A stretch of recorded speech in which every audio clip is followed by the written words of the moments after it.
Oops, sorry about that. That's all right. I was a little rusty. I hadn't done that in a while. I'm used to thinking about YouTube Live. All right, let's go back in there. We only missed a couple of slides. College costs so much now that you need to help. Okay, let's continue on. HBCU. It's 25,000 to 57,000, depending on which HBCU and your income in the house. Okay. Out-of-state public universities, 35,000 to 65,000. So you can get the idea that and these all include the student direct loan, which is $5,500. So you can see it costs money to go to college. Let me ask a question of those that are here right now, just to see what you're thinking. Anybody like to take a crack at telling me, and then we'll put it in the chat. Who wants to take a crack at telling me what the latest data is on what percentage of students finish college in 6 years? They took the data every year. They took it last year. Let's take last year. What percentage do you think finished college? 30%. Who was that? I'm sorry. Is Philip. 30%. Okay. Anybody else? Anybody want to take a shot? He said 30. What do you think? Garen, what do you think? I'm not too sure. Yeah, I know. That's why I'm asking. I think it's very important.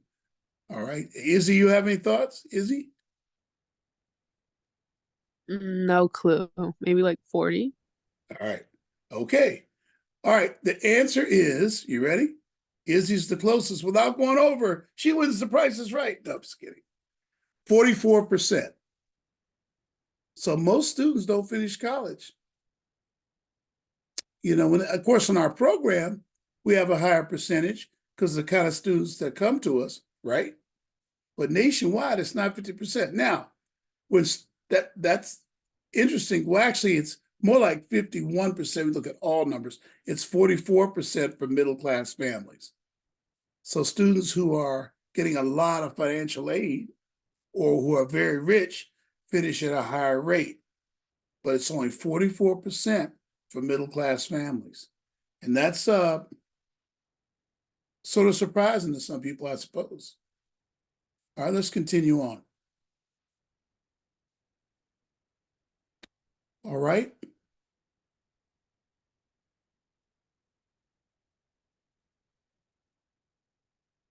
There's CSU, UC, kind of a repeat of the data before. 90%, look at the last bullet though. 90% of parents will take some debt, personal debt, to send you to college. If your parents are doing this, it's more likely that they are going to do that. So you should be very thankful for that. And that's why we need to know how you can help. Here's some ways you can help with college costs. Some of you are not sure about your majors, or you're going to change it later, or you're not sure, or whatever. It doesn't have to know right now. But pick a useful, viable, and useful major with a life-sustaining career path and strategically work toward it. Example of interesting but potentially non-useful majors. Blank studies, you know, Africana, African American, Latin American, gender studies. These are okay majors, but they're not the greatest for getting gainfully employed for a long period. I don't think so. Now, they could be a second major, or you can take classes in African and Black studies. You could take classes in Latin American or gender studies as elective classes. You can take 2 or 3 of them. But to make it a major, I think, it's not a career you can really work with sustainably. Same for like majors in history or social justice. And I would say with any one of these, if you get an education credential with it, it might be okay. Art without applied art, you're just going to major in drawing or painting. Again, that could be a minor, or you could take a lot of art classes because you like doing them, because I think your passion is very important. You need to fuel your passion and keep working in your passion while you're in college, but it may not be your career goal. It may not be a viable career objective. Sometimes political science and accounting can fall into that bag, but not often. Political science is more useful than we think if you have actually a goal with that political science degree, okay? Here are the most functional majors for BA degree. Communications, sociology, psychology, business administration, applied art is huge. Especially now they're merging in that's something you do with advertising, things like that. But they're merging in the tech stuff, the graphic arts and the tech stuff that goes along with that is a very functional major. It's a pretty high priority major these days. Marketing, computer science, IT, applicable applied math. These are BA degrees, but you can do a BA or a BS degree with these. You can have biology, BA degree in biology with credential. I say I don't have a BA. These are all BA degrees. You can have a BA in chemistry. Most time when a student has a BA in chemistry or liberal studies or biology, they're going to teach it, right? There's your digital art and animation, which is could be a science degree too. There's some tech involved with that as well. Here are the most functional BS degrees that we have, meaning that the ones that lead to the most useful careers, et cetera, like that. Engineering, computer science, physics, applied math, digital art, pre-med and health issues, psychology, forensic studies, chemistry, and nursing. Nursing, if you start now. I think if you're going to be a nursing major and you're hearing this or you're seeing this, I think you need to go ahead and get your CNA starting this summer. In a couple of summers, you'll have your CNA. You can start working in nursing while you're in school. That way, if you don't make the nursing school, you can still get a nursing job. And then you go back and get your BS to RN nursing degree. It's not a problem. Plan to finish college in 3 to 4 years. Here we go. More on that now. These are ways that you can help with college costs. So another way is, I should say, plan to finish college in 3 to 4 years. Here's a plan to do it right here. Listen, the ultimate scholarship is when you start thinking about graduating in 3 or 4 years.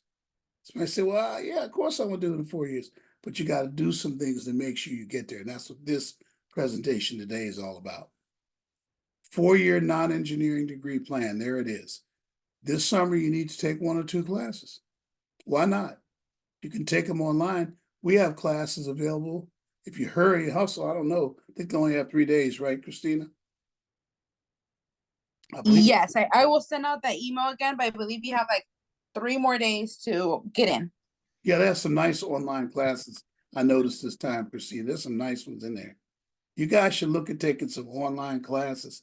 If it's not from our partner Trade Tech or someone else, but you need to move now. Don't think, well, I'm just going to take the summer off. No, you don't know how things are going to go academically when you get to your new school. So if they're a little rocky, you'll have these 6 credits or 3 credits. Just do 1 class. You don't have to follow this plan all the way. Then each summer, you're going to, as you see from this plan, you're going to take 2 classes. You're going to make sure you get your graduation done in 3.5 or 4 years. Okay? You're starting school in fall 24. You should finish in June 28. That's 136 credits you will have by this plan. Most programs require 120 to 125 credits. So this is more than enough credits to graduate. Okay, I just like to include more credits because you might have a minor or co-curricular program or extra classes, like we just said earlier, that you want to take. Okay? If there's any questions on any of this, just speak right up. I want to answer any of your questions. But this plan right here, I need you to think about. How about engineering students? Engineering, I forgot. Here's a 3.5-year plan. Notice I don't show any credits in fall and spring. You could get 122 credits in this 3 years. It could be 3.5 years in the fall, right? But you only need 120 to 125 non-engineering credits. I'll call this the light speed plan. Light speed. You can finish quick. And these kind of things save your parents a lot of money. Okay? Here's the 4-year engineering degree plan. You'll notice that it has more credits because the average engineering school, you're going to need at least 151 to 155 credits. Here's a 4-year plan to graduate in engineering. I did it in 4 years, but boy, I sure remember that. Basically, your second year is the year that's heavy on credits you have to get through, and taking those 6 credits in the summer really help. Okay? So if you have an engineering or tech major, this is a plan to finish in 4 years. All right. So you can help your parents a lot by finishing in 3 to 4 years. All right, let's talk about succeeding in life. Let's talk about succeeding in life. That's why you go to college. So let's just talk about succeeding in life. Why are you going to college? Great question. Why are you going to college? All right, anybody want to answer that? Why are you going to college? Let's see who I haven't heard from yet. Why are you going to college? Anybody want to try? Gabrielle, why are you going to college?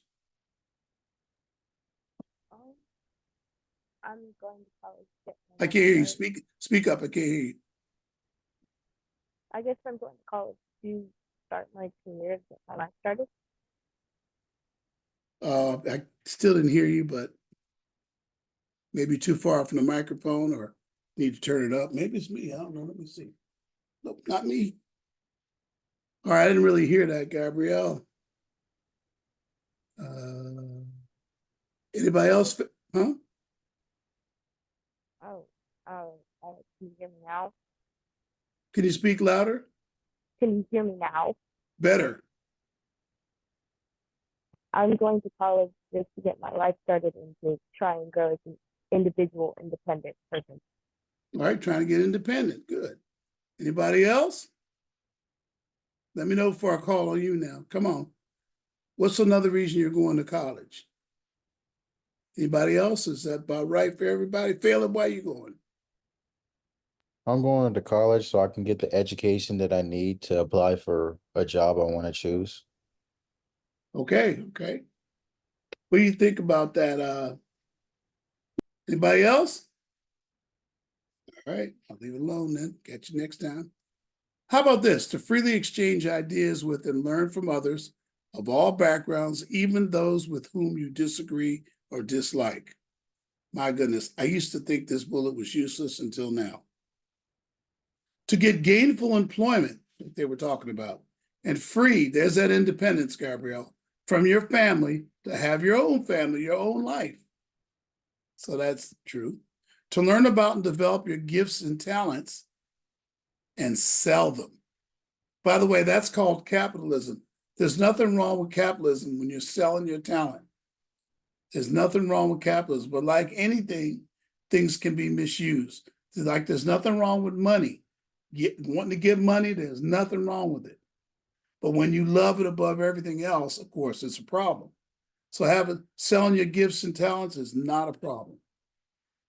How about this one? To learn to create wealth for yourself and others so you can leave your house and take care of yourself. It's a lot like the second bullet, but the different thing here is you're creating for others. You're thinking about the needs of others. You're creating wealth for others. These are some good reasons to go to college. Notice that one of them is relationship based, right? The first one, to exchange ideas. You could argue to meet people and exchange ideas, whatever. And then learn how to have intelligent conversations and build relationships. So I think you do gain some improvement in how you relate and what you know about other people. But in college, that's invaluable. Let's continue. Here's what your priorities, listen to this, this is good.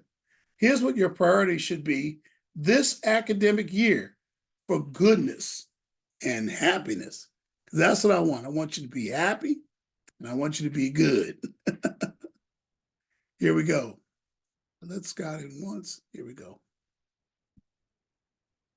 All right. Hold fast to your values if you have family values. Now, I put a scripture here, but it's really a matter of holding to your values. Don't go to college and toss your values away. You're going to have a lot of pressure to do that from some people you're around in college. Without faith, it's impossible to please God because anyone who comes to him must believe he exists, that he rewards those who earnestly seek him. Hold fast to your values. Work hard in school. Getting the most out of your education is very important. Obey and respect your parents.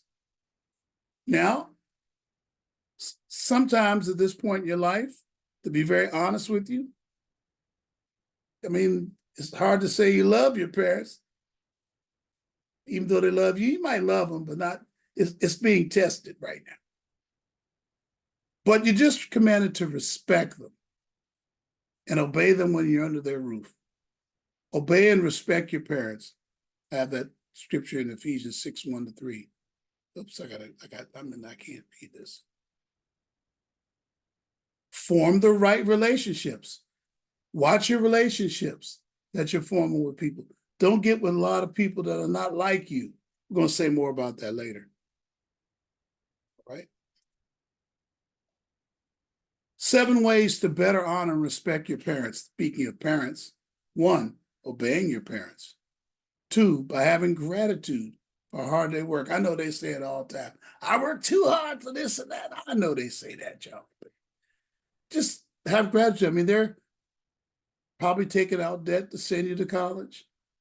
Don't take it for granted. I know parents that don't do that. They send them right on to 2-year college because that's the best thing for them. Don't feel that you're entitled. Never feel you're entitled to anything. Always feel everything you have to work hard for. By taking more and more responsibility for your own success. Like right now, you should be looking for scholarships. You should be thinking about your career. Start to pick up those things that show you have responsibility for your own success. By speaking well of your parents. I was somewhere the other day, I know it was a 9th or 10th grader, but this young man got in a meeting with me with his parent, and he was treating her really bad. And when she went away, he said something very negative about her. I said, you know, speak well of your parents. I wonder why Scott's having trouble logging in. Speak well of your parents when you talk to others. That's very important. All right, how else do we honor and respect our parents? By not being angry if they could not afford or cannot afford the college you want. Sometimes that happens. I don't think that's here. Living your life by the values you learned at home. That'll make your parents very happy in most cases. Okay? By being patient with your parents, not demanding perfection, especially not now. You'll see why in a minute, this next view graph. But parents are not perfect. Listen, I had three children, and you know something? None of them was born with instructions on their back when they came into the world. Here's how you got to treat them. None of them were like that. I had to learn the hard way. And sure, as a parent, I made mistakes. I know I do. I know I did. Even as an adult parent, and they're adults. One of them is 40 years old. I think I said something the wrong way the other day. We're not perfect. Doesn't mean I'm a jerk or a bad guy. I just made a mistake. Somewhere you're going to, I think in session 1 that we have in a few weeks, I'm going to tell you that that's one of the things about life. To remember people are not perfect. They're going to make mistakes. We'll talk about that. I actually have a guest that's going to talk about that. Hey, I thought it'd be helpful for you to tell you your parents' state of mind right now. Watch this. Many of your parents do want you to go away for college, but they don't. They want you to go away, but they don't. Kind of contradictory. Even if you're just going 60, 70 miles. Many are scared about how college will change you. I mean, I'm sure none of y'all want to go to college and come back the same way you are now, but that terrifies parents. A lot of parents, not every parent. It didn't scare me really, but I know my last daughter's mom, that definitely was a concern. How college will change someone. They're scared about it. Many are scared that you will not get the job and career after college. Yeah, I'm a little concerned about that. Not saying I'm scared. That's why today's session, I'm going to be talking a lot about how to remain in college, how to get the most out of college. But many parents are scared about that. Many think scholarships will solve the problem and want you to start looking or look more often. So you should start looking for scholarships using Google. We also have a scholarship page on our website. Maybe Quinn will put that in the chat. We do have a scholarship page. You should look at it periodically. I have a scholarship I'm going to offer students. Listen to this. I'm going to offer to students, but only students that come to the majority of these 4 sessions. There's this session and there's 3 others, I believe. Quinn can help me with that. Look that up, Quinn. Maybe it's this and 2 more than the graduation. I don't remember, Quinn. But anyway, by coming to these sessions, students, you're eligible for a scholarship. So just attending these and getting the information you need to finish college could be worth a scholarship for you. But you should be looking up scholarships. That's a good thing to do. It reassures parents. Even if you don't find one, they see you're looking, that reassures. I'm talking about your parents' state of mind right now. Many parents are wondering, listen to this, if you are ready to go away to college, the truth is some of you are not yet ready, but 2 to 3 months is a long time. It is. It seems like students who are getting ready to go to college mature very fast. I've seen that in my life. I've seen you're my 23rd graduating class, and I'm sure it's going to happen again. Many parents are scared that they won't be able to pay for college, even if they've already figured it out. They're still scared that something will change at work or whatever. This is mostly the state of mind of your parents. And I don't care if it's a mom or a dad. I've seen it with step parents too. Some of these bullets definitely apply. And I want you to be aware of that dynamic when they react to you a certain way. Due to the above, they may give you conflicting direction at times. One day they tell you one thing, one day they say the next thing. Some of you are thinking, yeah, that is true. If parents are listening, sorry, parents, I'm just, talking to the student. All right, some areas which you need to work on in your relationship with your parents. Listen to this. Truthful, open, and transparent communication about any requests you think are unreasonable. So they make a request that seems unreasonable, you're now a young adult. What adults do is they have conversations. They're transparent. Yeah, I know I've messed up in these areas, but I recommend we do this. Let me do this. Negotiate with your parents. Don't just complain or yell at them. Negotiate. Negotiate means to reason with them. Negotiate with your parents. Now I'm meeting with them. I'm telling them something similar on the other side, because you're now a young adult. And I think that you deserve to be treated like that. You can call me for help anytime you want. Students do it. It's usually the students that went to these meetings that call me from college or stay in touch with me. You can call me for help. Are you really looking for scholarships? That's another question. Remember, when they're nagging, listen to this. Your parents are quote, you think they're nagging, you might think, hey, they're nagging me. Don't look at how they're talking to you. She's yelling at me or, whatever. Just extract the information about what is bothering them. That's good advice for life when you're dealing with people who get upset with you. Listen to figure out what's bothering them, not how they speak with you. Not how. I really learned this a lot lately with my last 2 that went through my house.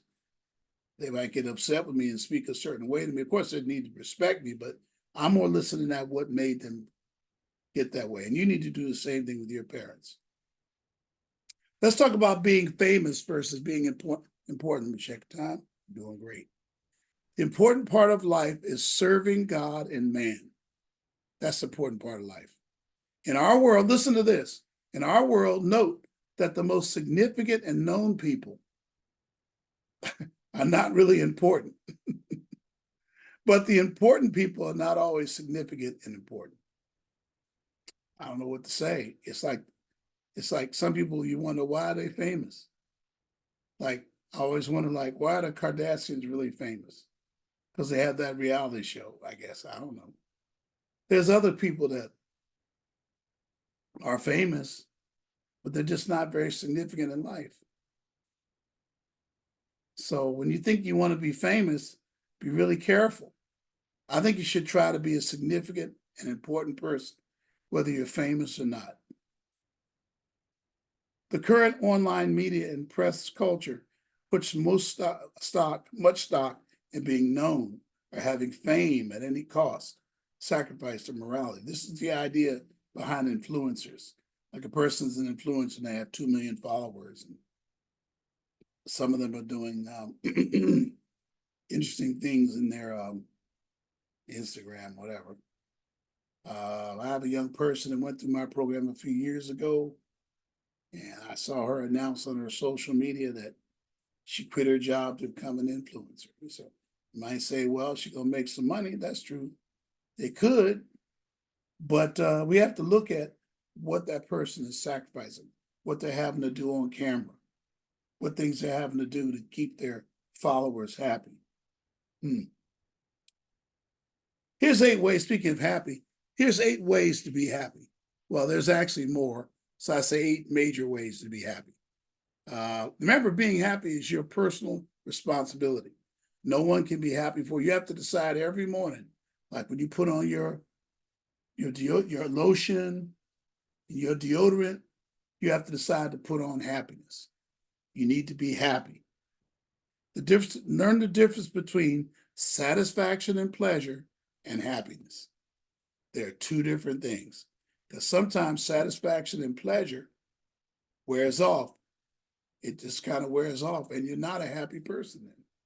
Well, after all this time, the sun finally came out. Anyway, let's continue.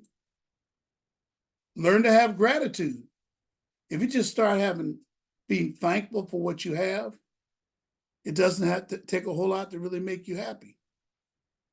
Learn to start having gratitude and just being thankful. You know, that's a way to be happy. There's some more of these. Strive for great experiences, not things. There's no one here that when you're on your deathbed, I know it's true for me, I'm closer to it than you all are statistically. Do you think that on my deathbed, I'm going to be remembering all the stuff that I own and that I wanted to own, you know, and have and don't have? Or am I going to remember the experiences I had in life?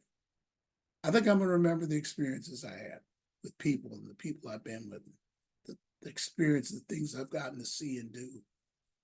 Experiences, strive for great experiences, not just great things. Don't desire the lives of others, learn from them. Say, you know, I want to be like so-and-so. No, you don't. They might be acting one way on the outside and they're not very happy at all. Learn from them. Have one good friend that you can talk to. That would be good. Some of you will meet that person in college. In fact, the odds are you will. Honor and respect your parents. We talked about that. That's a way to be happy. Didn't say, you know, they're your best friend. Some parents think that you should be their best friend, but that's not the way it works. It's not even in the Bible. It's honoring and respecting your parents. Like, what do you do on their birthday? What do you do on Father's Day, Mother's Day? This is just a chance to show honor and respect for your parents. We talked earlier about how do you speak of them. Honor and respect your parents. Learn to serve others in your life more. That's going to make you happy when you serve people and see the smile you put on their face. And here's my last one. Continuously develop your relationship with God if you have faith, if you have a faith relationship. You really need to develop that. And those are 8 major ways that you can be happy in college. Let's talk about sexuality, relationships, and gender. So this is the part of the meeting where it's R-rated, only y'all can hear it, but that's the way it goes. I had to. I really want to be straightforward and honest with you here. It's very important. 7 reasons to abstain from sex before marriage. The odds are that if you are having sexual interactions or have one soon, the person you're having with will not be your spouse. So keep that in mind. Some people think this is my one and true love. That's why I'm doing it. That's why we're going to have sex. But probably not going to be. And that implies heavily there'll be regret. There's a song, OG song. You might want to listen to it. There's an OG song by Earth, Wind & Fire called Reasons. And that's what that song's all about, if you listen to it carefully. There's another one too, I always seem to forget, by I'll think of it in a minute. I'll tell you about it. Pregnancy can unacceptably alter your future. I've had young ladies, it happens every year. I hear somebody's pregnant who was in my program. And I'll talk about guys in a minute. I talk about guys separately. And they always will tell me, hey, you know, don't worry, Deacon Wilson, I'm gonna finish college. And that morning sickness comes along. And I feel so sorry for them because they never really get back because they got to take care of the baby. Because that man, that young man ain't gonna do nothing to help him. I was gonna say it another way, but I better not curse today. Shouldn't be cursing. The young man ain't gonna do nothing. You stuck with it. It can unacceptably alter your future if you get pregnant. Now, sure, you still have the baby. You love your child. I sure hope you do. You better love your child. Things will work out, but there'll be a slight change in your future. There could be. STDs, if you're active sexually. And you know, anything I put up on these charts, I either have seen it or I'm seeing it while students are in college. I hate to have to tell you that. It isn't students that necessarily went through my program, certainly not ones that have gone to these meetings, which is great. But it can ruin your future relationships in your life if you get certain kinds of STDs. Premarital sex, listen to this, creates women who are inalterably bonded to a young man who is not ready for commitment or responsibility with a family. Something does to young men too. And it creates cynicism in young ladies about later men who are better and even good men. But because those other dudes dogged them out, the young man can't get nowhere.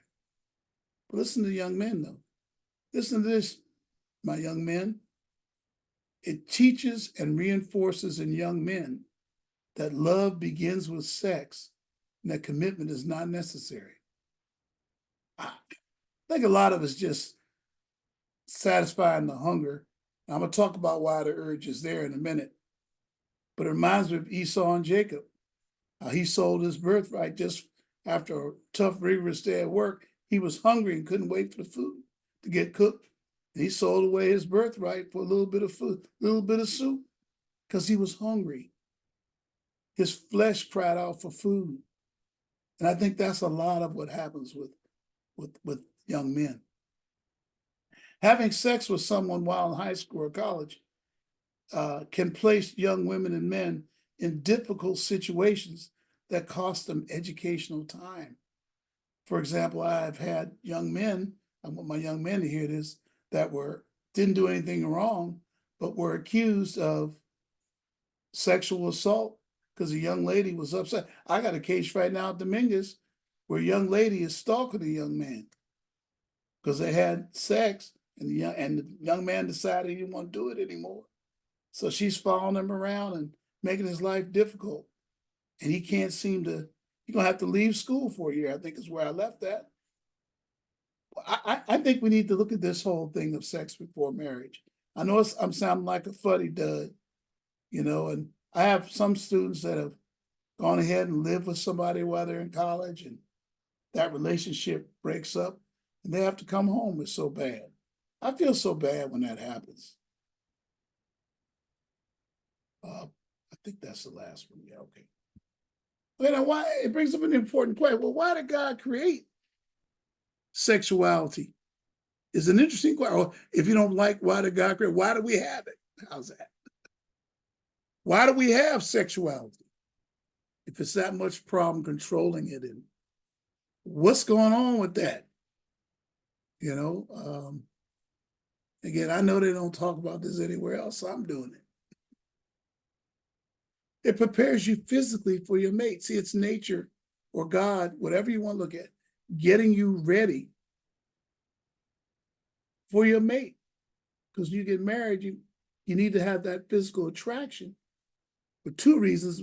One reason I'll talk about in a minute, but the obvious reason is to procreate. So nature creates a sexual attraction to do that. Now, it's interesting that that characteristic appears to be unique to man and maybe maybe the great apes, chimps and gorillas and all that. It's unusual. It's something else that seems to drive animals. So you be prepared physically for your mate. It provides emotional, listen to this. This one hit me when I was a young man. I became aware of this one.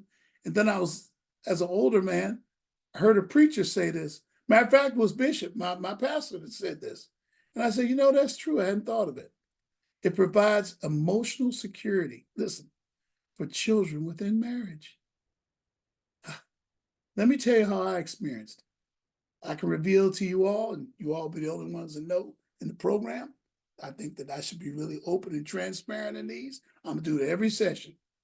And my panel members who are students and some of our people who work with me are gonna be open and transparent as well. But when I was a young man, my parents had a poor relationship. They were arguing all the time in my middle school and high school years. And it culminated in my mom leaving the house, and we left shortly after. But I got back with my dad later, years later, but I'll tell you all about that another time. But I realized that when he was away, I felt so bad. He'd be away a couple of nights sometimes. And then I would hear, listen closely, way over, like 1, 2 o'clock in the morning. I remember looking up at my TikTok clock. We didn't have cell phones then, y'all. This is back in ancient times. I look at my alarm clock. I could see it. The little hands, it'd be 2 o'clock, 2:30, 1 o'clock, 1:30. And I hear the door open. I said, oh, that's my dad.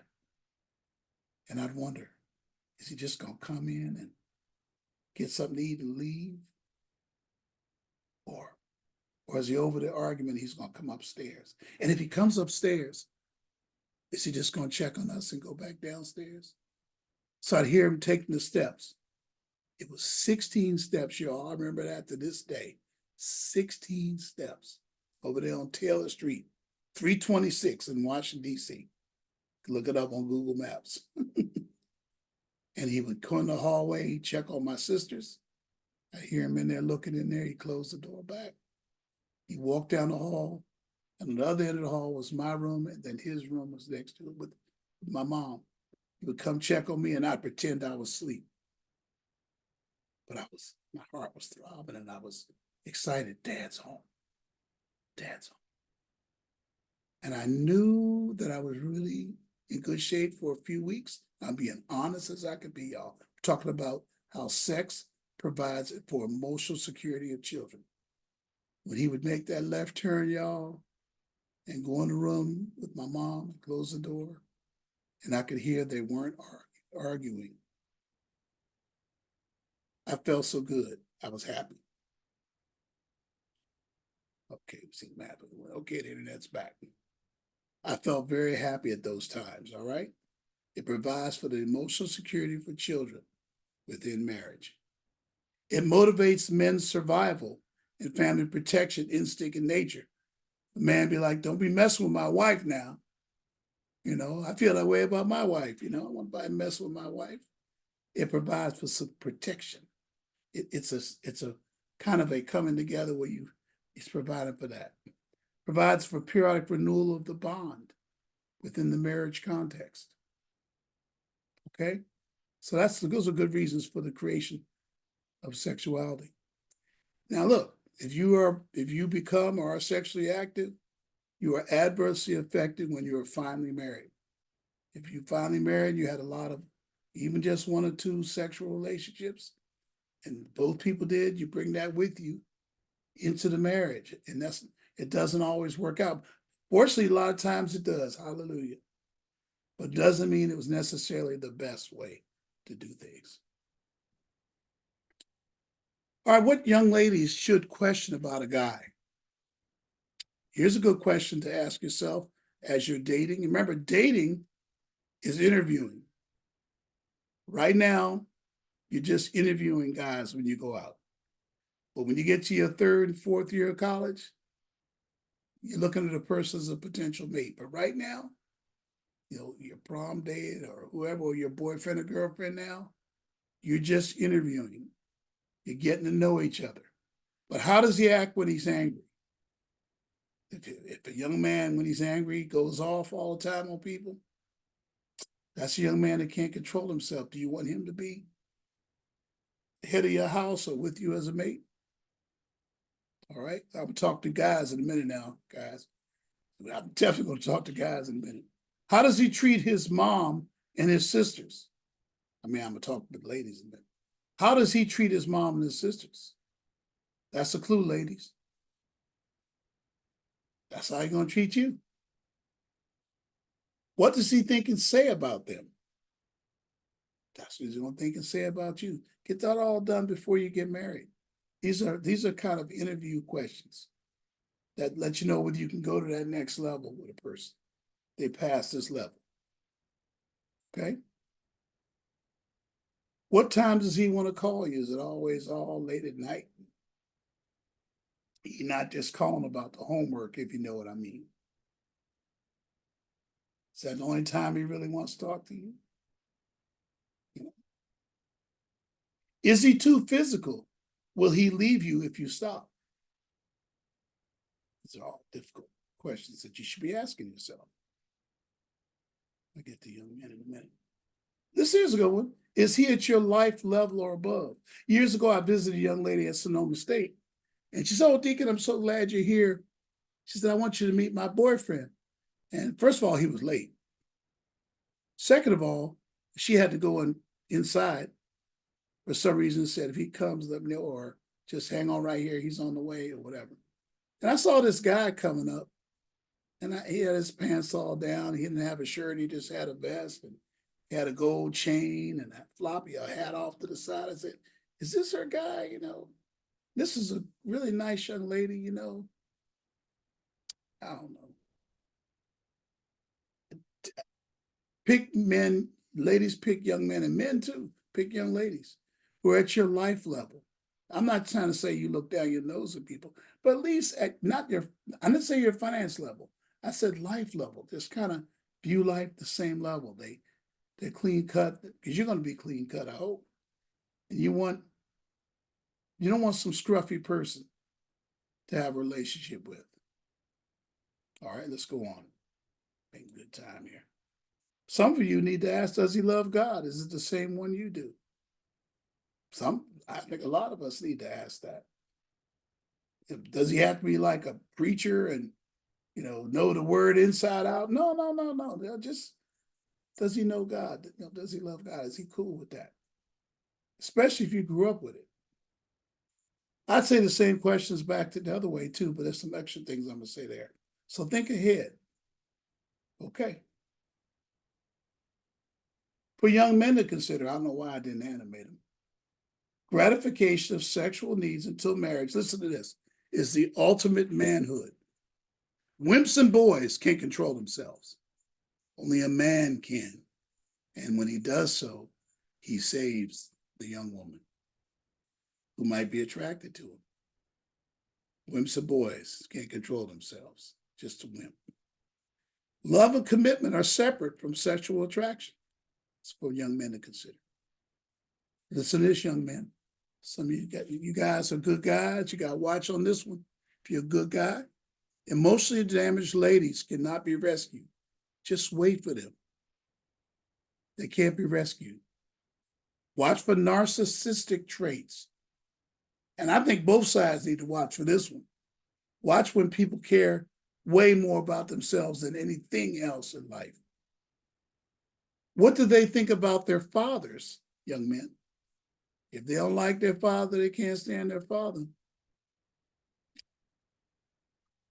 That may be something you need to notice. Again, you need to wait and see what happens.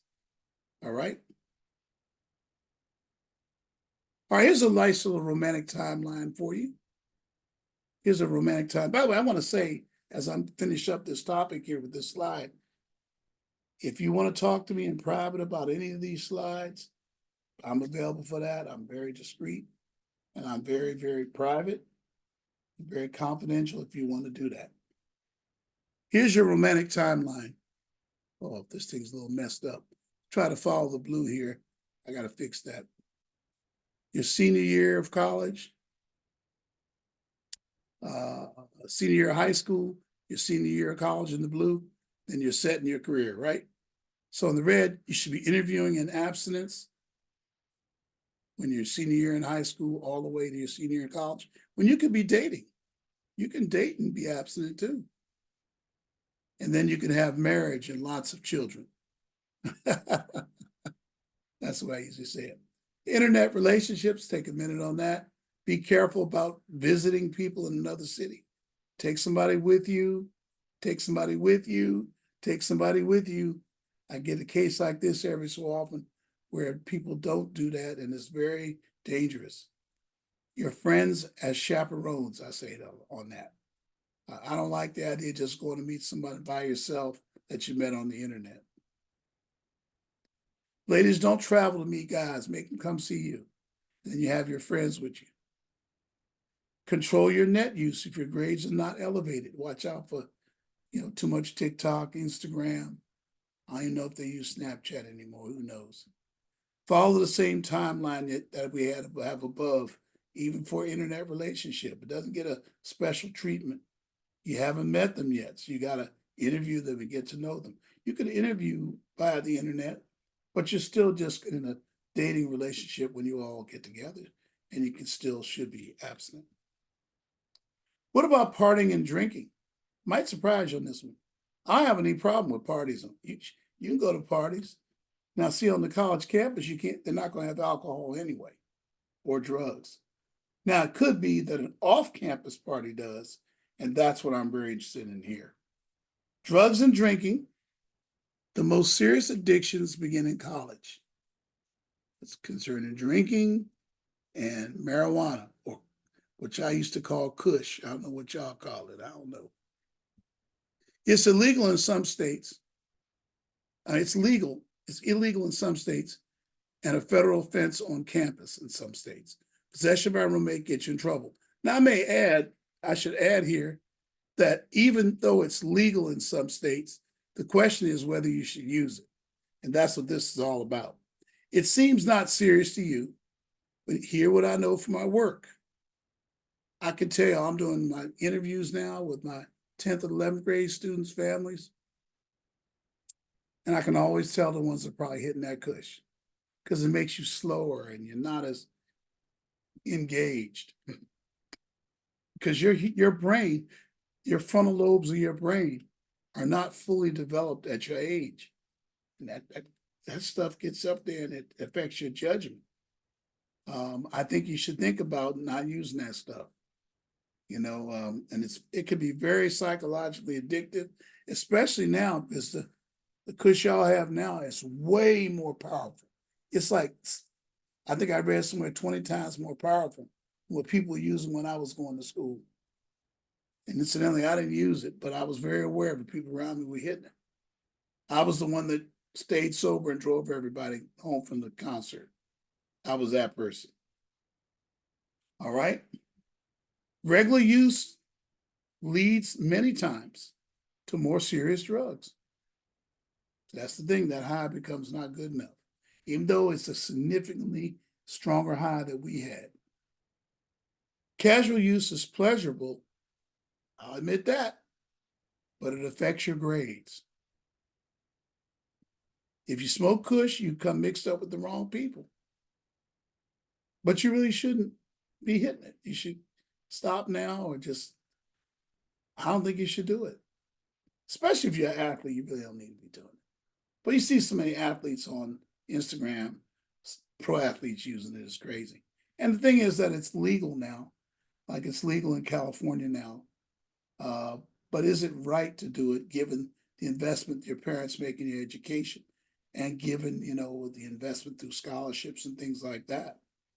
I have a young lady who got out of college, and her dream in life was to be in the FBI.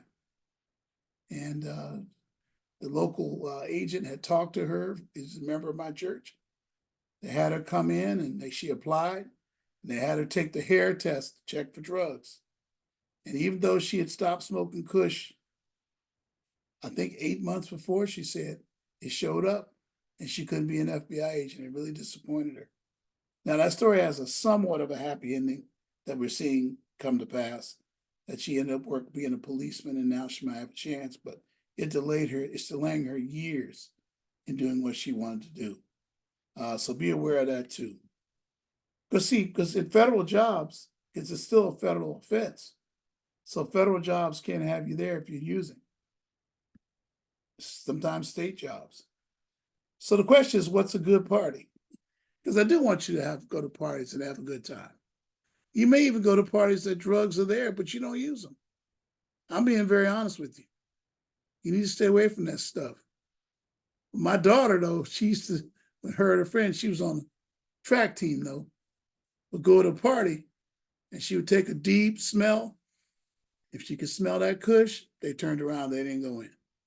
And if they went into parties where they didn't smell it, they were careful about what they drank, and sometimes people might spike the punch and all that. Just be aware there are bad parties. But most parties that I hear about in college are really good parties. And you should have social interaction when you're in college. I often say you're commanded to have fun when you go to college. All right, let's talk about leftism in the college campus. We're almost done. If you never heard the term leftism, you will learn what it is now. Notice I didn't say liberal. Some of you are kind of politically savvy. I didn't say liberal. I said left, and you'll see what I'm talking about here. Living a life of college close to God on the campus. I mean, this is what you have to do. You can read about this. And Jesus once prayed that not that you take you out of where people say, oh, well, don't even go to college. No, I'm not saying that. You go. But because he prayed not that you be taken out of the world, but that you protect them from evil. That's what this scripture is all about. You have to decide that you're on a college campus, but not be changed by the ideas and beliefs that you hear, not change overdue stuff. Decide to know the truth. These are the prevailing values in the world today. Leftism, radical Islamic fundamentalism, and Western American traditional values. I'm going to get so you know what leftism is, because it's the predominant professor's way of thinking. Ideology is a way of thinking, okay? The way your college professors will typically think in most classes is via a thing called leftism, and I don't want it to shock you. That's why I'm going over it. I'm not going to take a political position. I was going to tell you what it is so that you don't get influenced unduly by it. It's very attractive to many. It's the dominant ideology on most college campuses. Right now, we are a center-left country. This next election, that's part of the back and forth, that's the tension that's going to be decided in 2024, the election later this year. Here's some leftism positions and definitions. Now, I thought I would do that, show you their positions, rather than get into politically defining it, because the purpose of this is not to do politics. It's to tell you how professors think, how they teach on the campus, and how it can affect you adversely if you're not careful. It's the last major topic. Critical race theory is a part of leftism. It's that whole thing of oppressor versus oppressed. Every conflict in the world is explained by oppressor versus oppressed. We have oppression by whites. It must be overcome by discrimination against whites. That's Ibram X. Kendi. You can look him up and read about that. In fact, this is actually the way some people are explaining the current Middle East situation, right? That the Israeli government are the oppressor and the Palestinians are the oppressed. But that's, again, more of a geopolitical discussion. Non-whites, except Asians, are all oppressed. Asians are white adjacent. That's what the left says. Now, I don't hear this stuff from what I call liberals. I hear it from people on the left. Explanation of Jew hatred, the anti-Israel, anti-Jewish protests that emerged on college campuses. That's right, this is a big explanation of the protests and encampments and hateful speech toward Jewish students. Who knew that we had that possibility of happening after October 7th? And of course, with the things that are going on in Gaza right now, your campus may be conflicted in these areas. I'll tell you about that more. It brings up the question of legal versus illegal protests. I'm going to cover that later, because I believe protesting is fine. I have no problem with protesting on college campus, but I have a problem with illegal protesting. And I'll talk about that in a minute. Is America a systemically racist country? It brings up, because a lot of your professors will tell you that. What is systemic racism? Societal processes in legal and law enforcement spaces, education industry set in place by whites to limit or seriously impede people of color. People of color is people of color. It's intentionally set up, not unintentionally. Some would say unintentionally too, but whatever you believe, it's a system that's set up. Many who ascribe to critical race theory call white people oppressors, and the POCs are oppressed. Now, I have a problem with that, because if I was an education enrichment director that thought y'all all were oppressed, I wouldn't be doing this. I'd be going out and raising some activists up. But I don't think you're oppressed. I think you can succeed like any other person. You don't need nobody of any race to help you. You can make it on your own today in America. That's what I think, but who cares? I'm just telling you all what's going on the campus. CRT started as critical theory. Whites oppressed oppressors. Can I help? Listen to this. Black success is thought to be rare and futile until the oppressor is removed. Now, I don't agree with that. I think I've seen too many Black students succeed in life to think that anybody white can stop it. That's my job to tell you that. You can succeed in this country. It's the dominant ideology most campuses. Let's see. Here's some definitions. Hatred of conservatives. There's especially hatred of President Trump, former President Trump. Now, the thing is, former President Trump isn't really conservative, which is why that's kind of strange to me. But whatever, what do I know? I'm not too crazy about the things he does and says, but again, I'm just telling you what's going on the campus and what your professors are thinking. Socialism is a form of leftism, total opposition to capitalism. A lot of your professors will tell you the first day of class that they're socialists. Don't be shocked by that. Just get a grade from them and move on. Over the last 6 years, we have moved to the left. Some campuses are more left than others. That's true. Some of y'all are going to campuses that are quite left. Note the concept of blue and red states. So this state of California is deep blue. It pretty much is Democrats rule the state. It's voted for a Democrat for president for the last nearly over 40 years. So you're in a state that's blue, but you may be going to a college that's in a red state. You never know. Maybe you should look at that, but most of y'all aren't, but some of you might be. Abortion is okay up to birth of the baby. You'll hear that from leftists. It's okay all the way up to the birth. All the way up to 9 months, they think it's okay to kill the baby.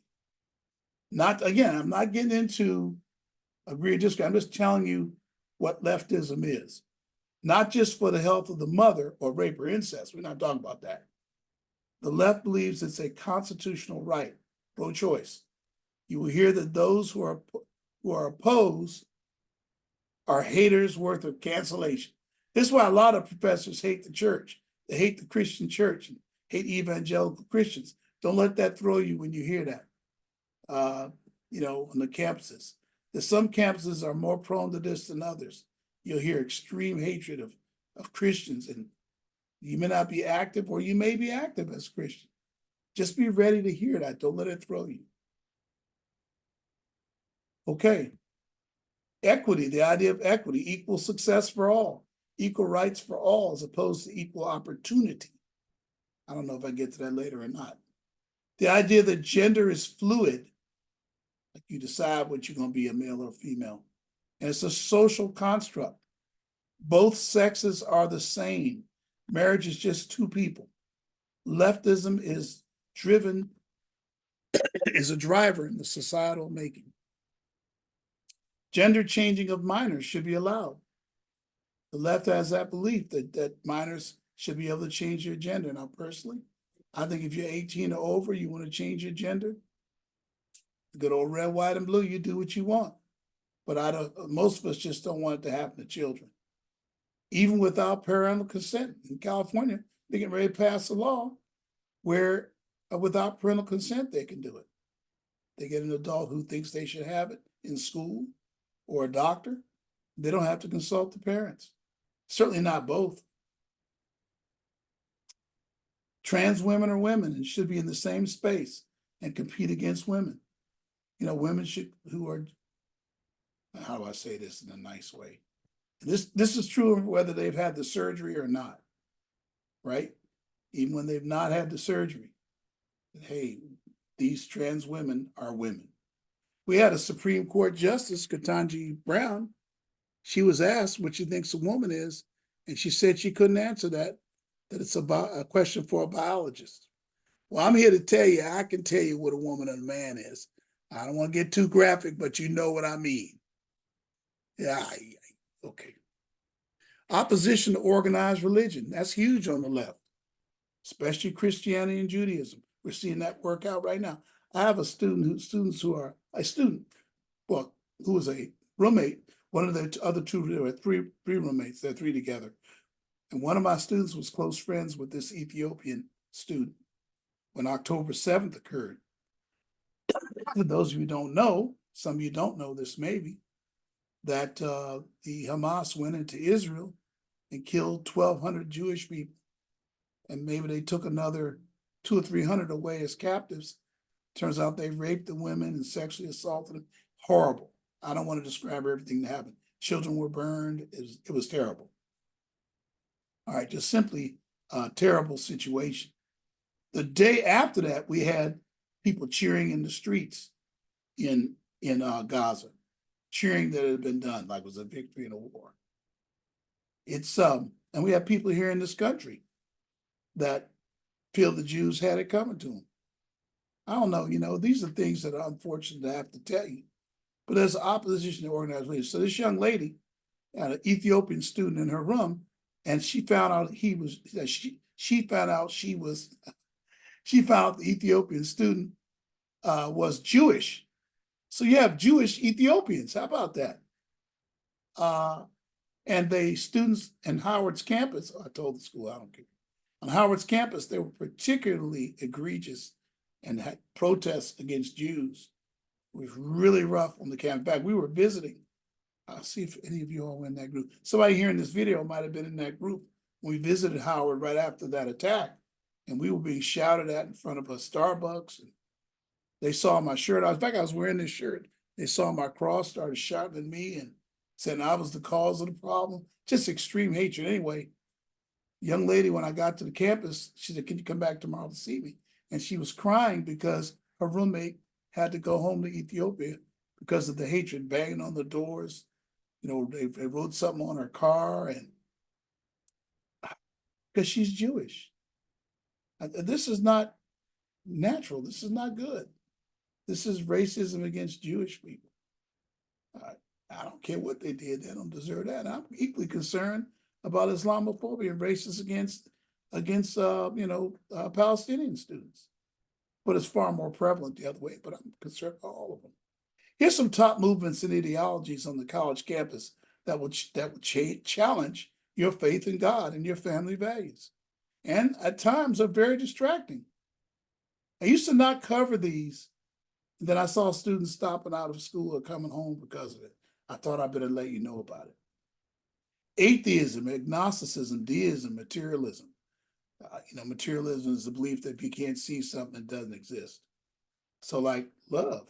Does love material? But I believe love exists. Faith. I believe faith exists. Hope. I believe hope exists. So make sure you know what materialism is. Deism is just a simple belief there is a God, whether you believe he controls everything or not. They just say, well, there's a God, but he doesn't control everything. Atheism, agnosticism, materialism, free speech, policing, free speech policing. You can't say certain things on the campus that you think are normal to be said. Restricted speech zones. You can't say certain things in certain places. Anti-capitalism. I just told you that capitalism is okay, but you do have people that are anti-capitalism.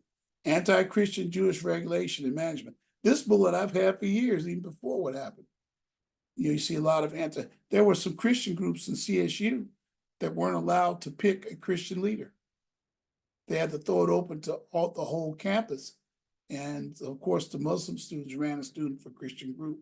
And it created a big conflict at one of the CSUs. But there's a lot of management of Christian and Jewish groups. Radical fundamental Islamists. Transgender activism, we talked about that a little bit already. And gay activism, not so much these days, but it's still there. And of course, the Black Lives Matter activism as well. You might wonder with those things going on the campus, why go? You should go for the reasons we stated at the beginning. So you need to go back to that first view graph. Those are overriding reasons for you to want to do college and to finish it in an orderly and as quickly as possible, or as orderly and as quickly as possible.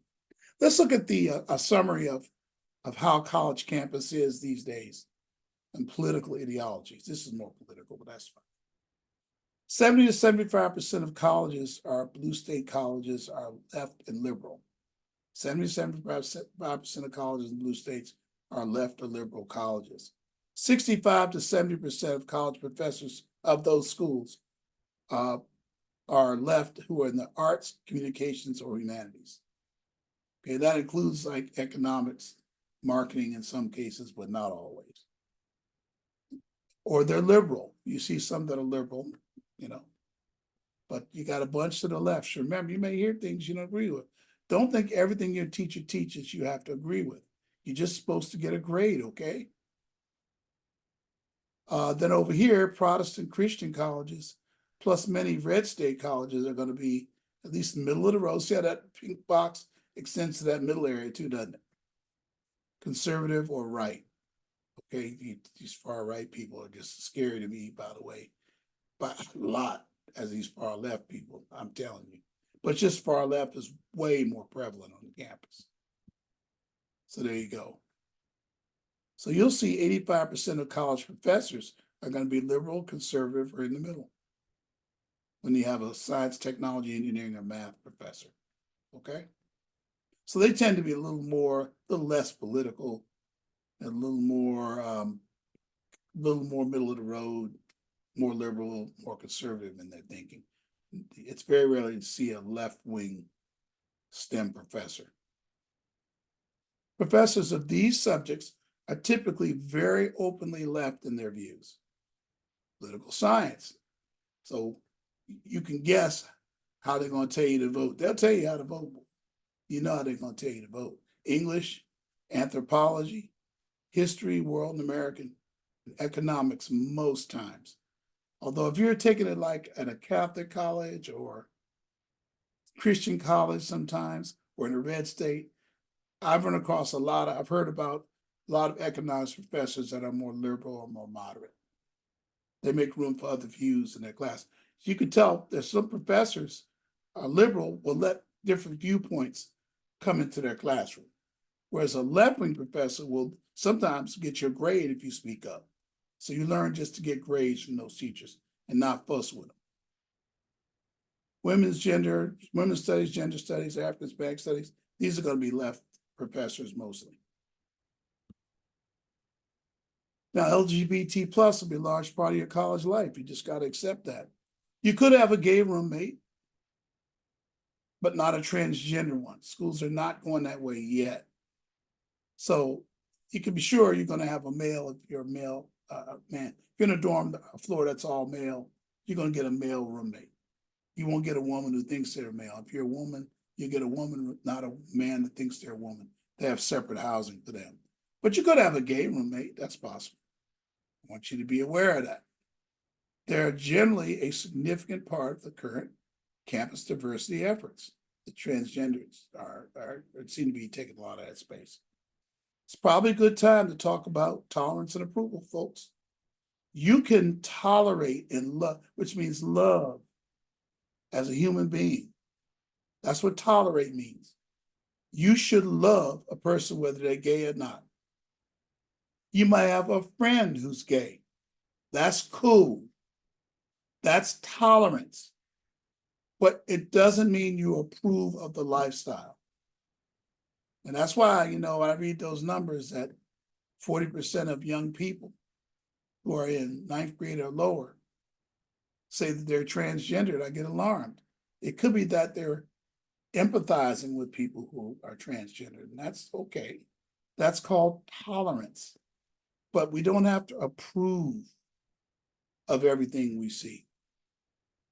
They'll be active in your multicultural center, just like the racial, ethnic, and racial groups. They'll have a place in the multicultural center of your campus.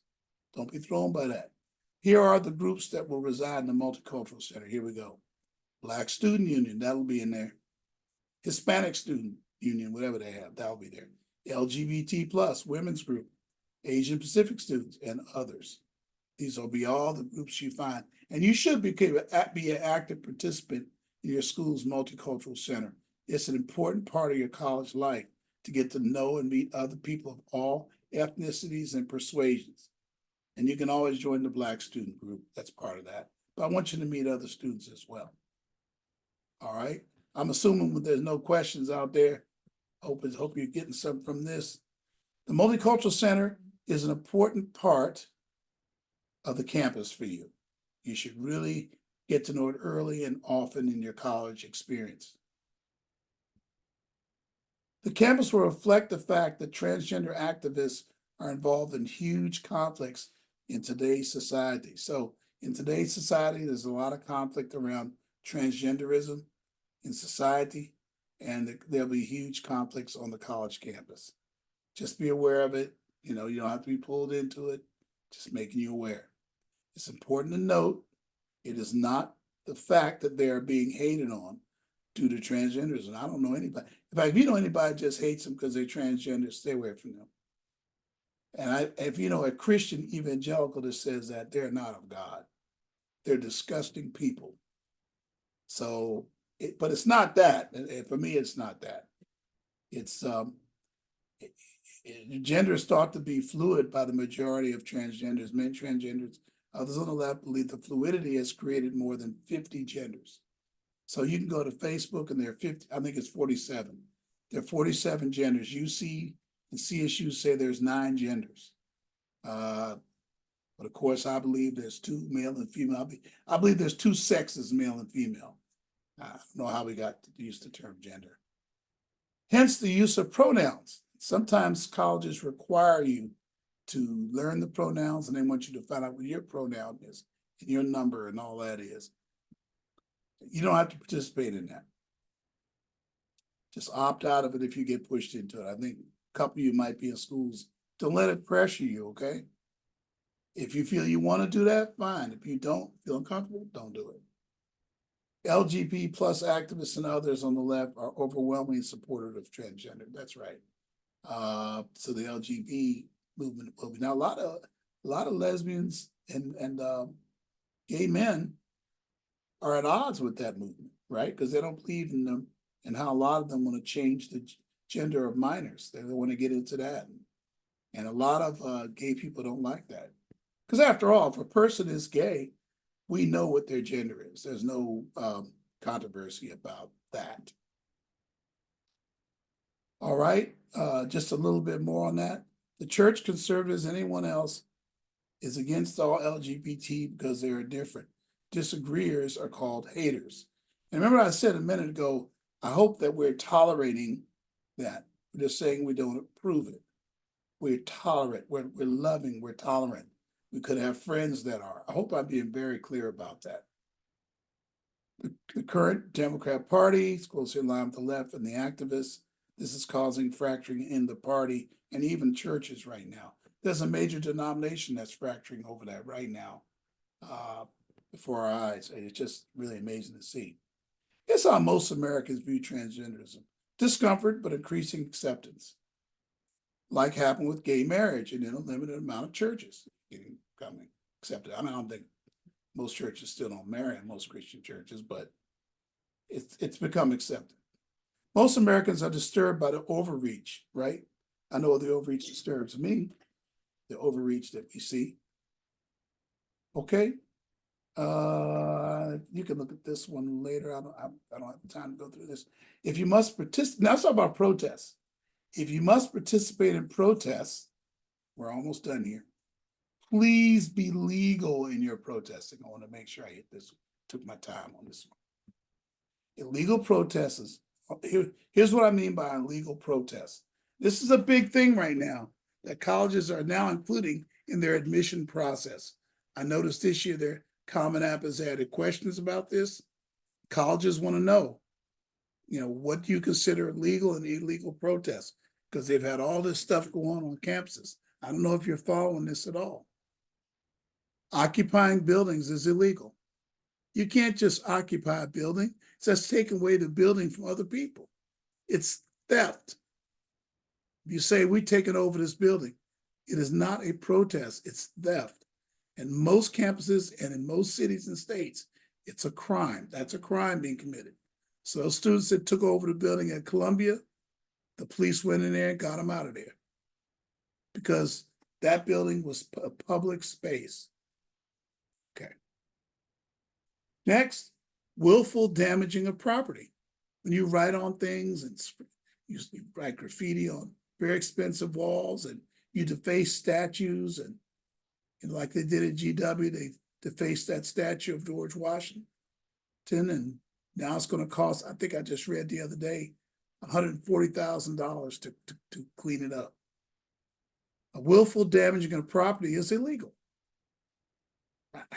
It's not a protest, it's illegal. People get upset, well, they were just protesting. No. And you say, no. They had damaged property. Did you see that one building when they finished? It's tore up. Verbally violent threats and actions against other students. It's kind of funny about verbal violence.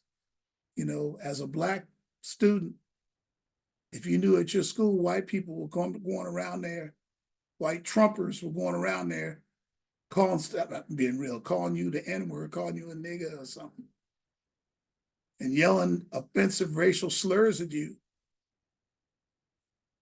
that's illegal. Because that's inciting people, maybe inciting a riot.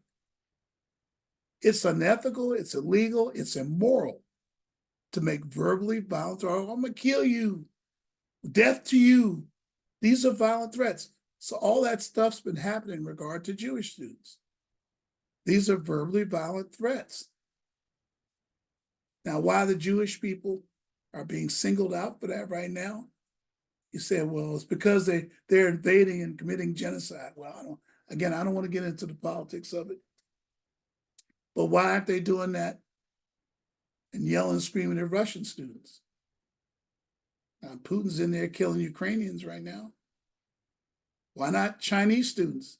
They're killing Uyghurs and people of color in China right now. Why are we picking out the Jewish people to do that with?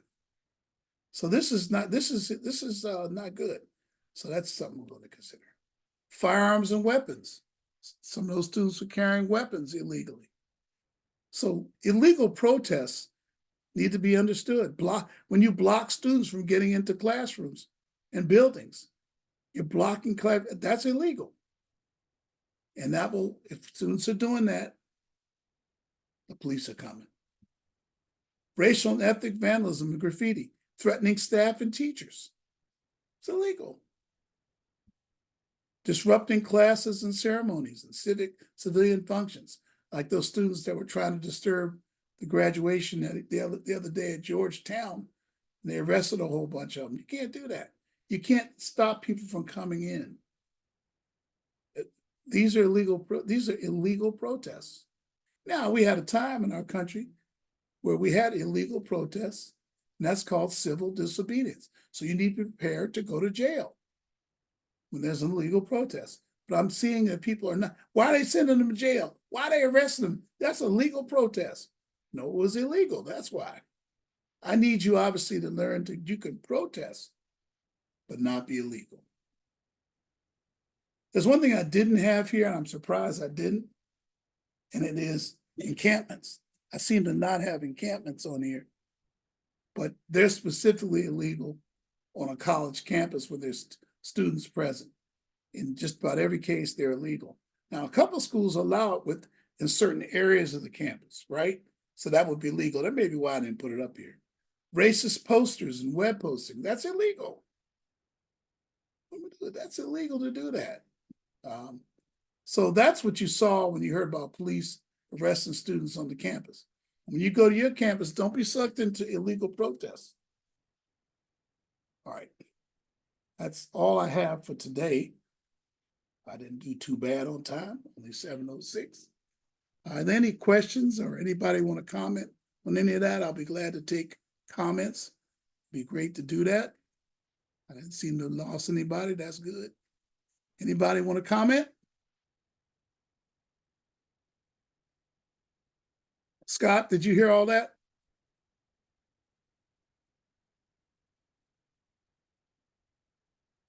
Scott? See, I believe he didn't hear it. Maybe, am I on here? Quinn, can you hear me? Yes, we can hear you. Yes, Oh, I can hear okay. you. I'm just making sure they're hearing me. All right, Monty, what'd you think? Did you hear all that? Yep. You're at Grand Canyon, so you probably, well, I'm covering I stuff. don't think I got a word on this today. Yeah. Yeah. I would say, hey, Monty, I would say, in fact, I even said it in the charts, didn't I? I would say 80% of this you don't got to worry about. I would say the interpersonal relationship stuff, yeah. But isn't that a blessing, Monty? Is it? To not have to worry about? I don't think there were people busting down the door. Were there any protests on your campus? I don't know. Maybe there were. Not that I know of. Yeah, that's right. There you go. So Izzy, I know you know there were protests on Riverside's campus, right? Yeah, I got emails about them. Well, they met with the students, made some agreements. So let's hope that the peace stands. How's that? All right. I guess that's all I have for now. Let me stop this.